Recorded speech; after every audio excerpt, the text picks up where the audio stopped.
We are wondering what is happening to the world. Everything is changing.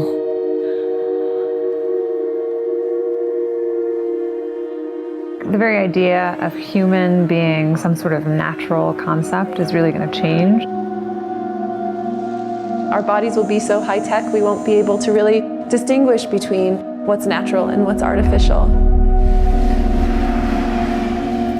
Inside our own heads is the most complex arrangement of matter in the known universe. You might ask yourself, can we get to be superhumans?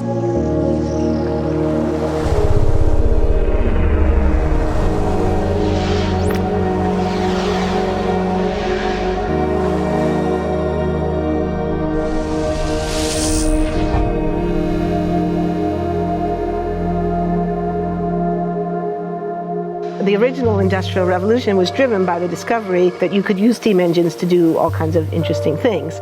But that was followed by additional revolutions for electricity and computers and communications technology.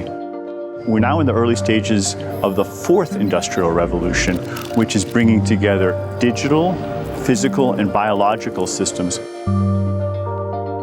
One of the features of this fourth Industrial Revolution is that it doesn't change what we are doing, but it changes us.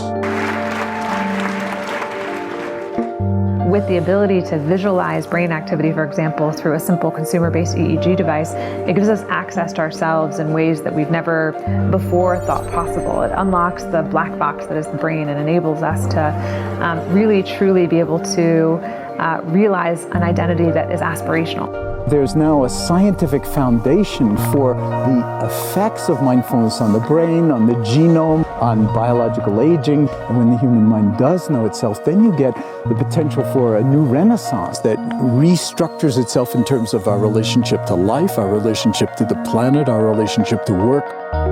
We need a different economic model. And by that, I don't mean capitalism versus communism. What I'm talking about is a shift in the system along the lines of the two big changes that happened in the 20th century, Keynesianism, with a much greater focus on health and education and the role of government working with business, and then a reaction against that in late century to neoliberalism, where the focus was on free markets, freedom of the individual, and getting governments out of the way. We need a shift to a new system that will allow us to meet the basic needs of every human on the planet, that will live within planetary means, that will be fairer, and that will be focused as its key goal, not on growth per se, but on maximizing human well-being. And history tells us that a values shift is triggered by creation of a new story about how we want to live. I see the circular economy as something which fits very closely with mankind's goal to be innovative and creative and to always progress. We can use asset tracking, we can use IT, we can use 3D printing to enable this different economic model to recover materials, feed them back into the economy, and really to decouple growth from the resource constraints we have.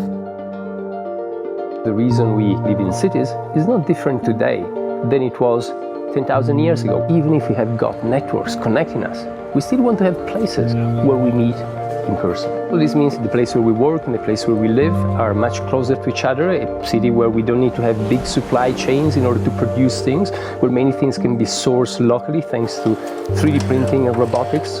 So if we're able to do something to transform cities, to make them more efficient, then the impact can be huge. Think about the prospect of getting rid of plastics. We must not only be inspired or informed by nature, but actually use natural organisms with which to design products and building parts. Only instead of varying material properties, we're varying biological functionality. Design is critical today because it's the first signal of human intention. So the question of adding quality to quantity, it isn't a matter of simply circulating things that are potentially toxic. It's circulating things that are safe and healthy for all generations. So the goal is no longer, I want to be less bad, less monotonous, less unsafe, less unjust. It's really about a diverse, safe, healthy, and just world with clean air, clean water, clean soil, clean energy. Together we are fighting to preserve our fragile climate from irreversible damage and devastation of unthinkable proportions. If we think about the original Industrial Revolution, it was an energy revolution. I like to think of it as a kind of bookending of a period in human history during which we used fossil fuels, and it worked very well for us for a long time. But now we have to bring that to an end. We have energy technologies that can power our civilization: solar, wind, biomass. So then the question is, well, how do we get grid integration? Maybe the wind is blowing in Denmark, the sun is shining in Germany, and now you can move that electricity through an integrated grid. You can supply energy to everyone who needs it, and you can supply energy at all times.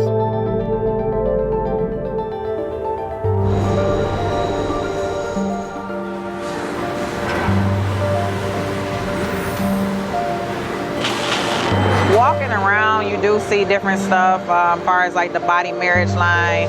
They use a lot of things that help them lift up and move things to the car. You just sit there and, program something, and it has its own set mind to go ahead and do everything. And then as humans, we just come in and take the extra steps to help the technology. It's not the cure-all for everything. There's definitely a lot of things where people perform the operation better, but certainly for the right applications, robotics are a huge improvement for the process. The prediction of 5 million jobs lost by 2020 to technology is serious, but it's not the main question. Construction, manufacturing, services, public health and education, these industries will still exist. The main question is, what will be the future of work? How will we define work? How will we share the wealth? From the viewpoint of the labor or jobs, now we really need new education or new training. We're working with a World in Motion and First Robotics, trying to encourage students from third grade all the way up through the end of high school. We had students make sailboats, and then we had them race them, and so they could see how quickly they could move. And they immediately went back and started to say, oh, I saw what happened, I'm going to go change this or that. And that was third graders. I just given a prize to a kid of 18 years old that has discovered something really very, very unique. Came up with how to get better productivity and better yields for seeds of corn. And so he basically came with the idea that if you would perforate these seeds, you would get more food. And you think about it and say, but he didn't go to university. So how does he get all that knowledge? And he told me, I've been watching YouTube since the age of 12, and I'm so interested that I've seen everything about it. I've read everything about it. The world is really open to learning. The thing is, how do you give the incentive to your kids to do that? It's this ability of digital technology to change outcomes, to truly empower people all over the world that can create a more equitable growth, because I think the world needs that. Fourth industrial revolution has the potential to make inequalities visible and to make them less acceptable in the future, and hopefully to gather and garner political support to take the necessary decision to reduce the gap. Humans have always been using tools, but because of the recent advances in technology, we're beginning to have machines that can augment us in all sorts of interesting ways.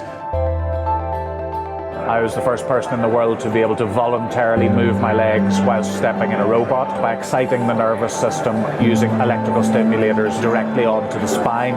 We believe that a cure will be possible if enough of the right people have the will to fast-track a cure for paralysis.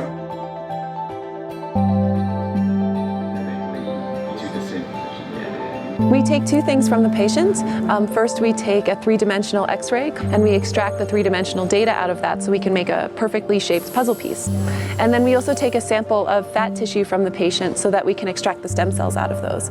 And we use those stem cells with this three-dimensional scaffold that we fabricate, and after 3 weeks, we have a piece of living bone that's ready for implantation.